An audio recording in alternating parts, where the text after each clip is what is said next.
here's your WNEM TV5 news update. Good afternoon, everyone. I'm Colette Boyd. Here's a look at the top stories we're following today. New details in the trial of a former Flint Township clerk, Kathy Funk, pleads no contest to a misconduct charge.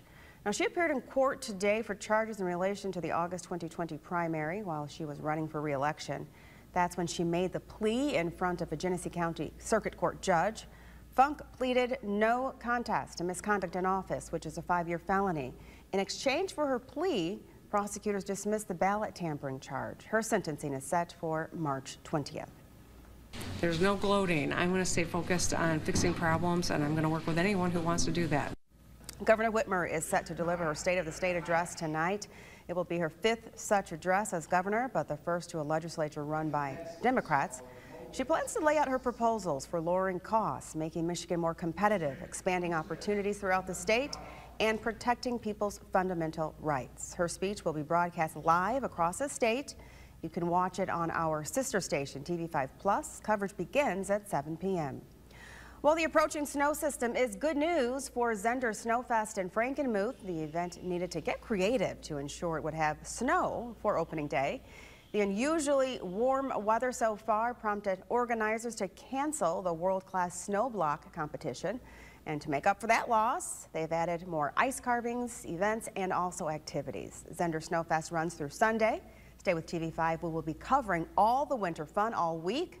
For a list of events, just go to the hot link section at WNEM.com. Now here's Chris with a look at your forecast. Colette, it appears that we've got snow continuing across mid-Michigan this morning. It will get heavier this afternoon and this evening. It won't be the worst snowstorm you ever see, but it's expected to be heavier than what it has been thus far. We do expect the accumulation potential to get a little bit better as that occurs. Also, our visibility around the TV5 viewing area hovering between 1 and 3 miles this afternoon. We do have winter storm warnings in place for Huron and Sanilac counties. That's new this morning.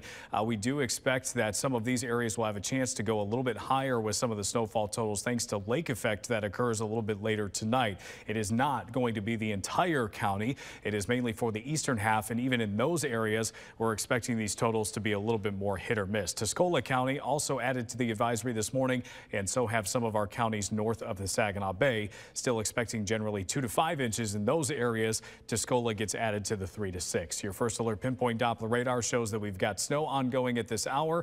We zoom out and we've got some heavier snow to our south, closer to the area of low pressure itself. That does expect to, we do expect that to move north through the afternoon, and that's what will lead to the heavier snowfall. Your first alert hour by hour forecast shows as we go through the afternoon, we do expect some of that snow to become more widespread and heavier than it is now. It will start to taper off a little bit later this evening, but you'll also see those northeasterly winds turn northerly, and that will keep some of that lake snow going in the thumb right through tomorrow morning. So one of the reasons we do expect those higher totals there. Snowfall potential, here's our map. Hasn't really changed all that much since yesterday. Again, most of the counties Huron and Sanilac are expected to fall within that 3 to 6 inch range, but there will be the chance for some of those regions to go a little bit higher than that. Low temperatures tonight falling to the 20s, so a chance for some icy roads tomorrow morning and snow-covered roads where snow becomes more efficient. It does appear that we've got gust potential between 25 and 35 miles per hour later tonight too. That is primarily as you get closer to the water, and then those winds will eventually relax a little bit more tomorrow. Your 7-day forecast shows going into next week, temperatures cool down. Our overnight lows go with them, waking up in the single digits on Tuesday morning. Remember to tune into WNEM TV5 on air and online 24/7 for the latest news, weather, and information.